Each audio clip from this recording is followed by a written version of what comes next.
இலங்கையில் இந்து கோயில்கள் இடிக்கப்பட்டு புத்த கோயில்கள் கட்டப்பட்டு வருவதாக மட்டக்களப்பு நாடாளுமன்ற தொகுதி தமிழ் எம்பி சீனித்தம்பி யோகேஸ்வரன் குற்றம் சாட்டியுள்ளார்.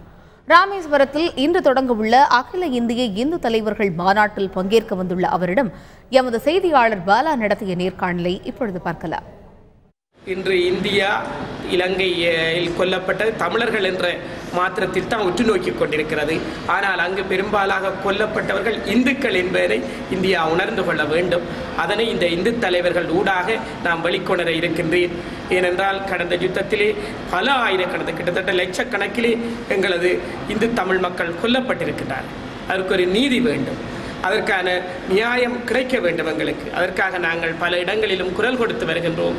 அதே போன்று இந்து தலைவர்களிடம் அங்கே இந்து மக்களின் அடிப்படை உரிமைகள் மீறப்படுகின்றன. இந்து ஆலயங்கள் அளிக்கப்பட்டிருக்கின்றது.